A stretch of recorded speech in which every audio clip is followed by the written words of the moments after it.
અમદાવાદમાં લવ જેહાદનો વધુ એક કિસ્સો હિન્દુ યુવતીના લઘુમતી યુવાન સાથે લગ્ન પ્રક્રિયાને લઈને હોબાળો થયો છે। યુવતીના પરિવારજન અને હિન્દુ સંગઠનો રજિસ્ટર ઓફિસમાં પહોંચ્યા અને ત્યાં હોબાળો કર્યો।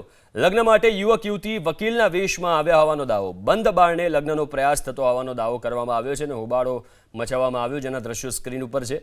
યુવક સલમાન મંસૂરી કઠવાડાનો હોવાનો દાવો છે। હિન્દુ સંગઠનો પોલીસ સ્ટેશનમાં આ મુદ્દે રજૂઆત કરશે।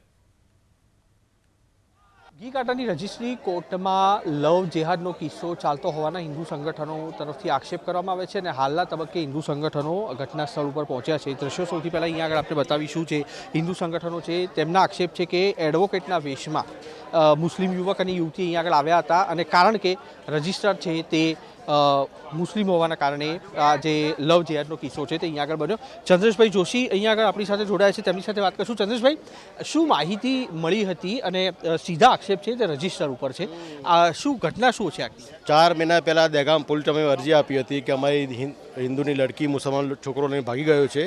અમે છેલ્લા 15 દિવસથી આ કોર્ટના ચક્કર કહીએ છીએ, પણ આ MM સૈયદ અમને કોઈ જવાબ નથી હાલતો। આજે આવશે, કાલે આવશે, આજે આવશે, કાલે એમ કરીને રોજ 15 ધક્કા કરાવે। આજે એને પણ અંદર બંધ બાને મેજિસ્ટ્રેટ કરાવે છે, એ પણ ખોટી વાત જ છે। અને આજે છોકરી પણ કારા કોર્ટમાં આવી છે, આજ વકીલો બદનામ થયા છે। છોકરો છોકરી અત્યારે હાજર છે અહીંયા કોર્ટની અંદર હાજર છે, કેમ્પસની અંદર, અને બંધ બાને લગ્ન કરાવવાની સત્તા કોઈ જોડે નથી। આજે MM સૈયદ જ લવ જેહાદનો મોટો અડ્ડો ચલાવી રહ્યો છે જિલ્લા રજિસ્ટ્રાર જ અમદાવાદ। આપણા તરફથી ક્યાંય પણ રજૂઆત થઈ છે ખરી, મતલબ સરકારમાં કે પ્રશાસનને કોઈને પણ રજૂઆત થઈ છે ખરી? દરેક જગ્યાએ અરજી આપેલી છે, જાણવા જોગ બી અરજી આપેલી છે, આજ પ્રશાસન બી સાથે છે, પણ આજે દીકરા દીકરી હાજર થાય તો ખબર પડે। પણ આજે એ લોકો આવ્યા છે, આજે મા બાપને પણ મળવા નથી દેતા। યુવક કોણ છે? મુસલમાન છે, કઠવાડાનો સલીમ કરીને છોકરો છે, મુસલમાનનો દીકરો છે, કઠવાડા। યુવતીના માતા પિતા છે તે આવ્યા છે અહીંયા? બધા હાજર જ છે એના માતા પિતા। મંજૂરીથી થઈ રહ્યા છે કે ના, કોઈ મંજૂરી નથી। આ લવ જેહાદના કિસ્સામાં કોણ મંજૂરી? આજે ઘૂર સંઘવી એમ કહે છે કોઈ સુરેશ સલીમ બનીને આવશે તો કાયદો બગડશે કે અમે નહીં દીકરીને જવા દઈએ। આજે સલીમ નહીં, સુરેશ બનીને આજ મેજિસ્ટ્રેટ સૈયદ જ આ લવ જેહાદનો અડ્ડો ચલાવી રહ્યો છે અંદર। અમારી માંગ એ જ છે, આને તાત્કાલ બરતરફ કરો। તમારી પાસે પહેલા એવી કોઈ રજૂઆત આવેલી હતી કે આ જે રજિસ્ટ્રાર છે તે આ રીતના મેરેજ કરાવી રહ્યા છે? પહેલા કોઈ ભૂતકાળમાં કિસ્સા આવ્યા? આજ બી આજની તારીખ તમે મીડિયાના માધ્યમથી એ પણ કહેવા માંગુ, તમે હાલત તમે રજિસ્ટ્રારની અંદર હાલત તમે કાગળ ચેક કરો। કેટલા ભાઈ હિન્દુ દીકરીઓના લગ્નની જાણ નથી કરતો અને ત્યાં જ રાખે, એના અંડરમાં જ રાખે, કોઈને જાણ નથી કરતો મા બાપને। આજે સત્તા હોવી જોઈએ કે આજે મા બાપની જાણ હોવી જોઈએ કે આજે દીકરી લગ્ન કરવા આવી છે, એક તો નોટિસ મા બાપને પહોંચવી જોઈએ। આજે આ મેજિસ્ટ્રેટ એવો છે કે પહોંચાડતો જ નથી।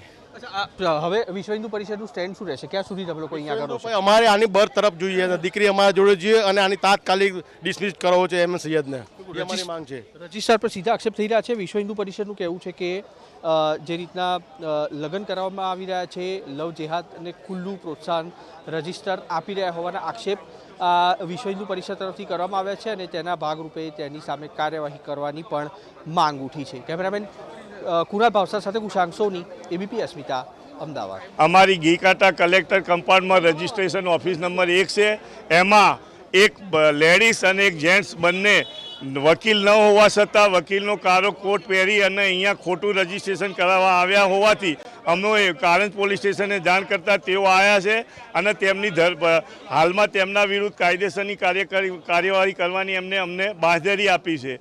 હાલમાં જે કારો કોટ પહેરી અને તેઓએ ગુનો દાખલ કર્યો છે, અમારે પોલીસ સ્ટેશનમાં PIને અને SP ચૌધરી સાહેબને રજૂઆત છે કે તેઓ વિરુદ્ધ કાયદેસરનો ગુનો દાખલ કરો અને એમના વિરુદ્ધ જે થતું હોય અમારે બાર કાઉન્સિલ ઓફ ગુજરાત અને જે એક્ટ છે એના વિરુદ્ધનો જે ગુનો દાખલ થતો હોય તે કરે।